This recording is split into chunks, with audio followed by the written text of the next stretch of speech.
Hola amigas y amigos, bienvenidos a esta edición dominical dedicada todavía a eventos o personas extraordinarias, y en esta oportunidad voy a referirme a mujeres extraordinarias que las ha habido y las hay en todas las áreas durante gran parte de la historia humana, casi toda la historia humana. Eso ha sido poco notorio por razones obvias. Las mujeres estaban recluidas en muchas civilizaciones, prácticamente recluidas en su casa.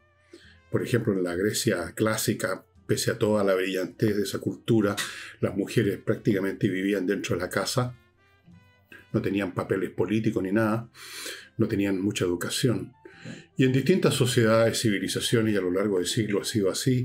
A pesar de eso, de aquí y allá aparecían mujeres realmente extraordinarias, pero nunca en un número masivo por estas restricciones institucionales y culturales. Eso es un hecho obvio. Pero a pesar de eso aparecieron algunas, y hoy en el presente están apareciendo muchas más, por supuesto. Así que vamos a hablar de algunas de estas mujeres. Una de ellas, de las cuales que he nombrado en algunos de mis libros, incluso la he mencionado como ejemplo, estuvo activa en el siglo V después de Cristo, en el momento en que ya el Imperio Romano estaba realmente muy mal, el lado occidental del imperio, y ella vivió y desarrolló su vida en Alejandría, o sea, una ciudad que estaba y está al norte de África. Ahora pertenece a Egipto. En esa época era una ciudad más del mundo romano. El mundo romano era un mundo de ciudades, básicamente. Y estamos hablando de Hipatia de Alejandría, que fue filósofa, astrónoma y matemática. Tenía discípulos, alumnos que iban al Museo de Alejandría, o también llamada la Biblioteca de Alejandría, a escuchar las disertaciones que daba esta mujer extraordinaria, que tuvo un final muy triste, porque en algún momento los monjes cristianos, en un periodo en que la cristiandad estaba adquiriendo más y más fuerza, y sobre todo tenía esa fuerza fanática y violenta de los inicios de una ideología, en este caso religiosa, pero ideología a fin de cuentas, eran muy fanáticos, odiaban todo lo que fuera la cultura de la antigüedad clásica, a los paganos, y un día sorprendieron a Hipatia, que era famosa por su inteligencia, por su presencia, en una calle, y la mataron de la manera más cruel, la despellejaron viva con conchas de molusco.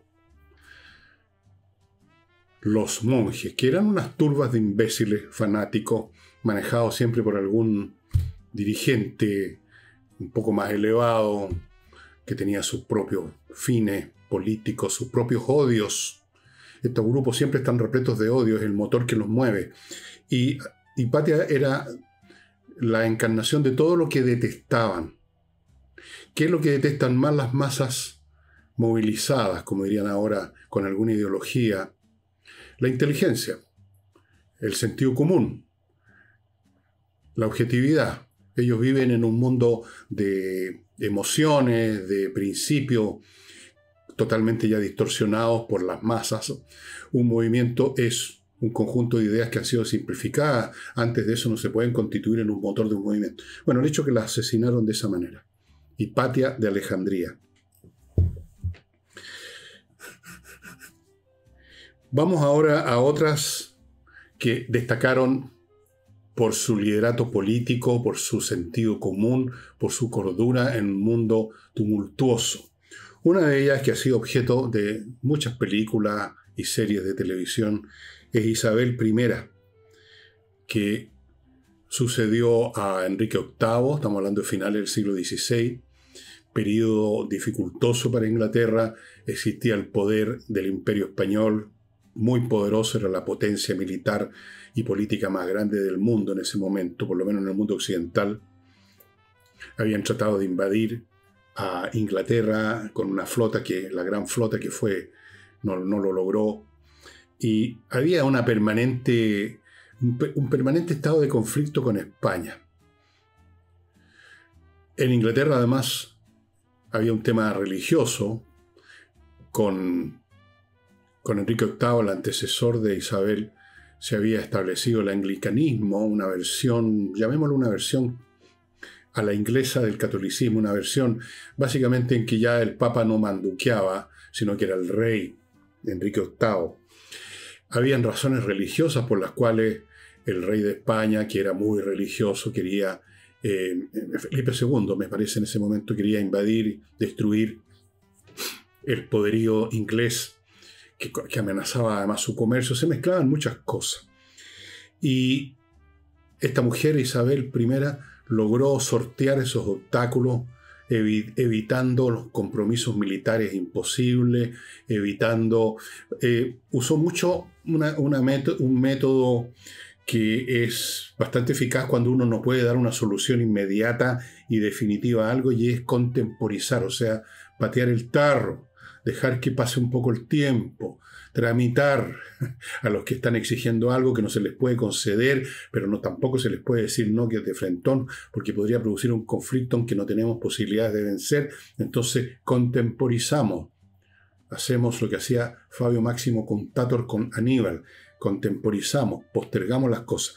Era un maestro en el arte de la contemporización y de resolver, no necesariamente en forma pacífica a veces, sino que en forma bastante cruel cuando fue necesario, los conflictos internos de la sociedad inglesa relacionados con la religión, porque el anglicanismo y otras versiones del protestantismo se encontraban también con una fuerte presencia católica todavía. Entonces, había muchos conflictos e Isabel I de Inglaterra los sorteó inteligentemente y fue consolidando el poder de Inglaterra, el poder marítimo, fundamental para Inglaterra, que es una isla después de todo. En el mismo plano político, o algunos siglos después, en el siglo XVIII, tenemos otra gran mujer a cargo de la política de una tremenda nación, Catalina la Grande, que vivió en una época tumultuosa. Parece que todas las épocas son tumultuosas de Europa. Fue contemporánea nada menos que de Federico II el Grande en Prusia, contemporánea de Luis XV en Francia, de Jorge, me parece, en Inglaterra. Fue un periodo de muchas guerras europeas, especialmente había ahí un conflicto perenne entre Inglaterra y Francia por el control del comercio mundial, digamos, el comercio que hacía Europa con la India, con América. Entonces hubo varias guerras importantes, la guerra de los 7 años, la guerra de sucesión por la corona española, la guerra, en fin, varias guerras importantes. Y Catalina supo manejarse muy bien. Era una mujer de origen alemán. En general, y aquí abro un paréntesis, las élites de Rusia tienen una gran presencia, por así decirlo, de sangre extranjera, no eslava. Digamos, por mucho tiempo. No podría decir eso ahora, pero Rusia era un imperio donde teníamos una élite cruel, opresiva y explotadora, de en buena parte extranjera, y si no extranjera, de sangre, de cultura. Se hablaba francés en la corte de los zares. Se hablaba francés, no ruso. Lo consideraban los propios rusos de las clases altas un idioma primitivo. Hablaban francés. Bueno, como toda la gente culta de ese siglo, hablaban francés. Y abajo teníamos una masa sometida. Hasta el día de hoy es así. Entonces, Catalina tenía que modernizar, como lo había intentado Pedro el Grande, antes que ella, bastante antes que ella, y se manejó en medio de una situación política muy difícil. Era mujer, era de origen ajeno a los eslavos. Habían permanentes luchas conflictos contra los grandes propietarios de la tierra, los señores. En fin, muy complicado el panorama político interno y externo, y se las manejó muy bien, y por eso le pusieron la Grande, Catalina la Grande, no por casualidad. Sigo con políticas, mujeres que han hecho política. Ahora me salto mucho tiempo y llego al siglo XX y voy a Golda Meir, que fue primera ministra de Israel. También cumplió, no era precisamente una verdad, no era muy hermosa que digamos, pero era bien inteligente, perdonen la alergia, y bien sensata. Imagínense ustedes las situaciones por las que vive Israel desde siempre, desde que se fundó el Estado de Israel, para que hablamos del presente, en perpetuo conflicto con los vecinos, con el Islam, con los árabes, con el mundo occidental también, en a menudo. Ahora creo que está bien claro. Golda Meir. Y hay otras mujeres que han llegado a ser importantes en la política, pero antes de continuar con esto, amigos, les quiero recordar algunas cosillas, como por ejemplo, si usted quiere, necesita, no es que se quiera, se necesita construir un galpón para su fábrica, para su estación de servicio, para su bodega, para lo que sea. Los galpones no son algo, como algunos podrían creer, algo como fácil o ligero, porque son unos fierros que uno ve abiertos al aire, no es un edificio, pero son complicados y tienen que estar bien hechos. Y ahí entra a tallar Galpones BIM, una empresa donde hay ingenieros calculistas que se dedican al diseño y al cálculo de los galpones. Lo han hecho en más de 500 galpones en México, en Brasil y en Chile. Y están a su disposición para calcularle y diseñarle un galpón que no vaya a volarse con un temporal, que no se vaya a venir abajo con un temblor, que no vaya a empezar a caerse a pedazos. Hay que calcular estas cosas. Cálculo, resistencia, fatiga de metales, millones de cosas. Galponesbim.com. Póngase en contacto con ellos y haga un galpón, que le diseñen un galpón como la gente. Sigo con el suplemento Vito, que usted ubica en vito.cl el producto. Ya lo sabe, una cucharadita de este producto convierte el pellet normal que usted le da a sus seres queridos, a sus mascotas, en un super premium pellet que los va a mantener en mejor estado de salud, contento, con el pelaje brillante, típico de un animal que está sanito, el pelaje muy brillante. Van a estar felices. Si están felices los mascotas, está uno contento también, ¿no es así? Y además uno lo pone contento, no tienen que pagar tarifas de enfermedades en la veterinaria, que sale caro. Bueno, se van a enfermar mucho menos. Sigo con Oxibiota. Un sobre como este, pero con ilustraciones. Este es el de fábrica, por eso que está así nomás. Aquí hay un polvito que usted lo mezcla con agua, en un litro y medio, puede ser una olla, se convierte en una colonia de bacterias aeróbicas y con esas combate de raíz los malos olores, porque estas bacterias que usted produjo en la cacerola destruyen las que inician la descomposición de la materia orgánica, que es a su vez lo que produce los malos olores, la descomposición. Así que usted va a la raíz, no lo tapa, no lo despeja, no lo empuja, lo destruye el problema, destruyendo a los que inician el mal olor, que son las bacterias anaeróbicas. Estas son aeróbicas. ¿Y cuánto dura el efecto? Meses. Y cuando empieza a terminarse, porque por cualquier razón estas bacterias que usted produjo se empiezan a morir precisamente por falta de alimento, no tienen otras bacterias, usted agarra otro sobre y repite el proceso y se acabó la historia. Y una oportunidad ahora de inversión. No, vamos a partir primero por la oportunidad de inversión. Leblon Construction Inc., que es una empresa de construcciones fundada por un chileno en San Diego, California, hace un montón de años, ha crecido, le va muy bien, pero quiere seguir creciendo porque es un empresario de verdad. Los empresarios de verdad no se quedan simplemente cobrando una renta, no se quedan echados para atrás como un rentista, sino que quieren ampliarse, quieren hacer más cosas. Hay un ánimo de aventura, de crecimiento. No es meramente ganar plata, es eso. Entonces, para eso hay que invertir. Y los invita a los inversionistas que comparten el mismo espíritu de crecer, de hacer cosas, a que entren a invertir en Leblon Construction Inc., en el mercado más seguro del mundo, el mercado norteamericano. Ha construido muchísimas cosas Leblon Construction estos años, por eso ha crecido, pero cree crecer más. La inversión mínima son $2 millones. Mucha plata para un tipo como yo, como usted quizá, pero nada para un inversionista. Los inversionistas se manejan en ese orden de magnitud de dólares. En construcciones no se invierten 5 palos, se invierten palos de dólares. 2 palos. Póngase en contacto con Leblon Construction Inc. en leblonconstruction.com. Hay también un teléfono. Bueno. Otras políticas importantes que todos conocemos porque han sido contemporáneas nuestras, bueno, Golda Meir también, es Margaret Thatcher, que por supuesto ha sido satanizada por la izquierda, como era de esperarse. Thatcher fue muy importante en la política británica, estuvo al mando de Inglaterra cuando vino la guerra de las Malvinas, o de las Islas Falkland, Malvinas según los argentinos, Falkland según los ingleses. Guerra que resultó exitosa para Inglaterra. Thatcher fue dura, decisiva. Tal vez con otro primer ministro un poquito más blando, un poquito con un carácter más conforme a los tiempos, digamos, porque estos son tiempos de sensibilidades. Quién sabe, no hay guerra, pero tampoco recupera lo que considera sus islas en Inglaterra. Fuera de eso fue importante en otros aspectos de política internacional, en política interna de Gran Bretaña. Usted la puede valorar como quiera, pero una tipa extraordinaria, fuera de lo común. Entiéndase así, por su personalidad, por su inteligencia, por su voluntad. En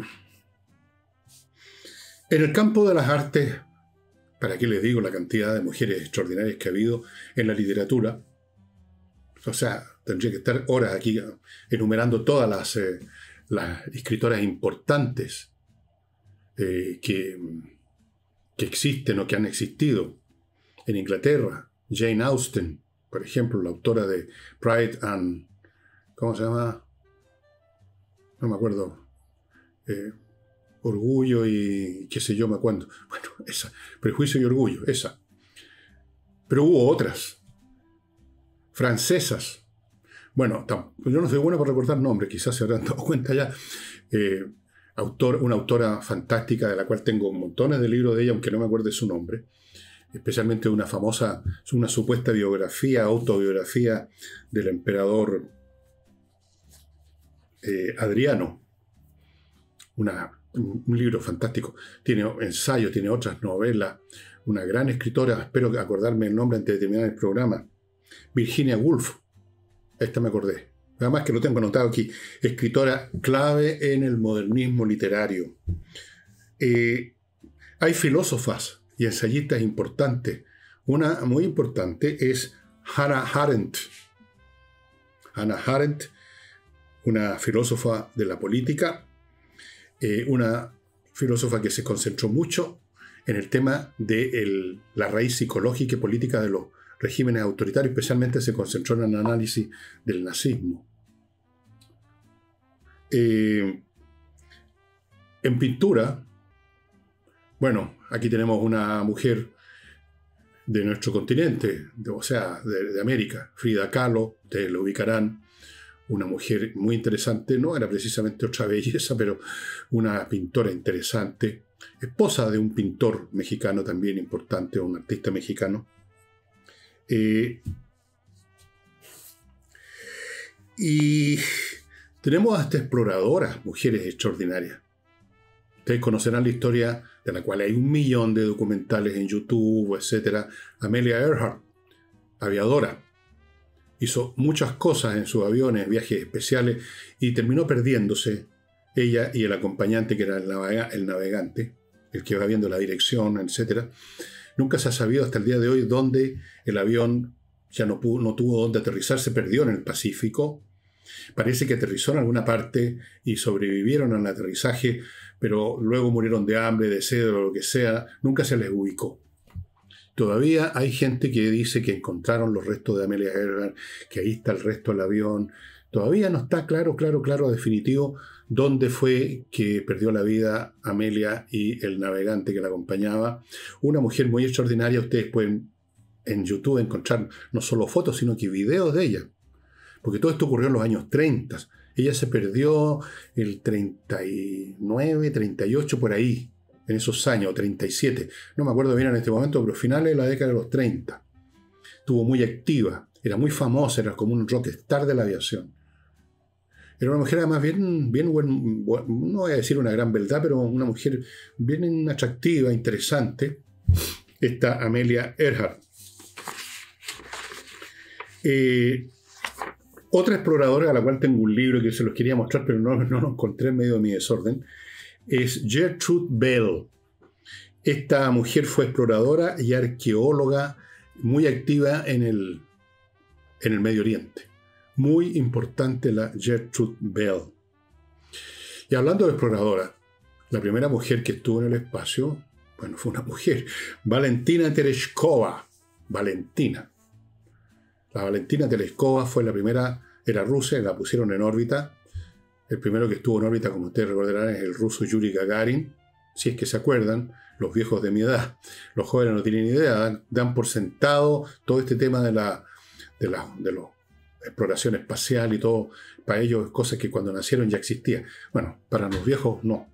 Entonces, la Valentina fue la primera mujer en el espacio. Y estoy dejando para el final a una mujer que yo considero que de todas ellas, no es que sea la más grande o todo, pero a mí me parece la más interesante. Pero antes de eso les quiero recordar, amigos, a María Imoveis Floripá, es una dirección Instagram de un grupo de personas que se dedican al negocio inmobiliario en Florianópolis, Brasil, donde hay un boom, como ya les he contado. ¿Qué significa esto? Que hay mucha gente que va a comprar, que va a vivir, que arrienda, etc. Entonces, tener una inversión inmobiliaria en Florianópolis es grito y plata. Ellos tienen toda la máquina montada en Florianópolis. Usted llega allá, le van a mostrar todo lo que ellos tienen ya en su catálogo, en su cartera de ventas. Lo van a ayudar en todos los pasos de la adquisición, administrativos, legales, etc. en Brasil. Y usted va a hacerse propietario de lo que sea que se compre, un bien inmobiliario que le va a dar una muy buena renta. El año 24 las tasas de rentabilidad eran casi groseras, 30-40%. Y ya que estamos hablando de edificios, construcciones y cosas por el estilo, les recuerdo al arquitecto Diego Sándor, que los está esperando en la región de los lagos para construir o remodelar con el estilo que ustedes conocen, con la destreza y el talento y, muy importante, la minuciosidad con que construye sus casas. Porque él se mete en la construcción, no se limita a entregar un plano. Él está ahí, con los viejos en la construcción, desde el primer día hasta el último.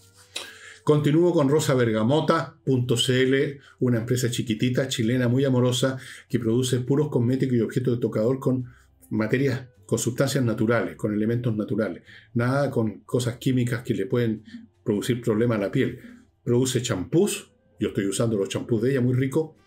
Produce cremas para el cuerpo, fragancias, rolón, whatever.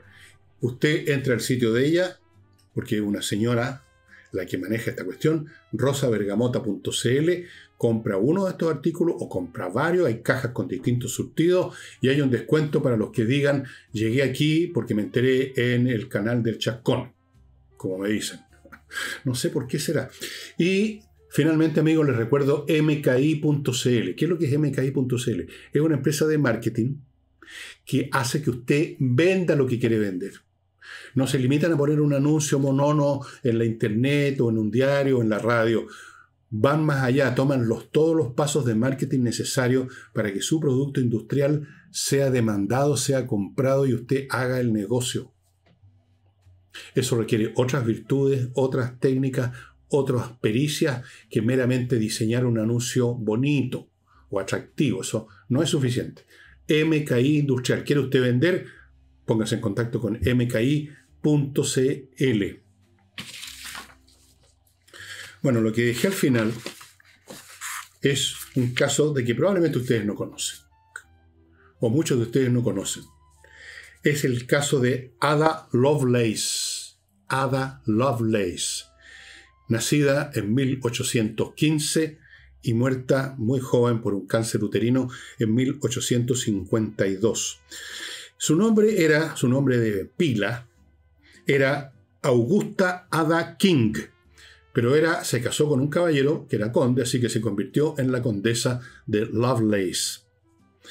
¿De quién era hija? Bueno, de un personaje muy notable por cuenta propia, Lord Byron, un poeta británico, como ustedes saben, uno de los grandes poetas británicos. Murió en Grecia porque se metió en el tema de la lucha de la independencia de Grecia, del Imperio Turco. Murió allá, no de un balazo, sino que de una enfermedad, y murió. Y de Annabella Milbanke, una mujer muy especial y muy culta, que fíjense, pensó que mi hija Ada, no vaya a ser llevada y arrastrada por las tonterías poéticas de mi marido, Lord Byron, así que la metió en las matemáticas para mantenerla lejos de la locura de su padre. Y esta mujer dominó las matemáticas de su época, no sé hasta qué nivel, pero parece que un muy buen nivel. Si ustedes quieren estudiar el detalle de a qué nivel habían llegado las matemáticas a principios del siglo XIX, hay libros sobre eso. Bueno, el hecho es que en medio de estos estudios de matemática conoció a un genio, el señor Babbage, que fue el creador de la llamada máquina analítica o máquina diferencial, que era una máquina capaz de hacer cálculos matemáticos muy complejos. Cuando lo conoció, empezó a trabajar con él, a cooperar. Lo primero que hizo fue una traducción al francés acerca de una descripción teórica de la máquina, cómo funcionaba esta máquina calculadora. Y en su traducción se dio el lujo, no solo de traducir, sino que de agregar un montón de cosas más muy importantes. Fíjense ustedes lo que hizo esta mujer. Explicó cómo esta máquina, que era para hacer cálculos matemáticos, podía convertirse en lo que ahora llamamos una computadora, o sea, hacer otras cosas aparte de cálculos matemáticos. Entre otras cosas, ella desarrolló la manera como podía programarse esta máquina, o sea, desarrolló la heurística para... desarrolló un algoritmo para calcular los números de Bernoulli. Los números de Bernoulli es una sucesión de números racionales que sirven para muchas cosas en matemática. Lo desarrolló un señor llamado Bernoulli. Entre otras cosas sirve, por ejemplo, para calcular la suma de una sucesión de números elevados a una potencia. Por ejemplo, ¿cuánto es sumar 1 al cuadrado, más 2 al cuadrado, más 3 al cuadrado, más 4, hasta el número n al cuadrado? Entonces, en vez de ir uno haciendo, 1 al cuadrado es 1, 2 al cuadrado es 4, sí que ya vamos en 5. 3 al cuadrado es 9, 5 más 9, 14 y así. En vez de eso, hay una fórmula, gracias a esta cuestión de los números de Bernoulli, que permite mucho más rápidamente hacer el cálculo de cuál es el resultado. Bueno, ella desarrolló el algoritmo para que con esa máquina se pudiera hacer ese cálculo. Otros cálculos con los números de Bernoulli, que tienen varias aplicaciones matemáticas.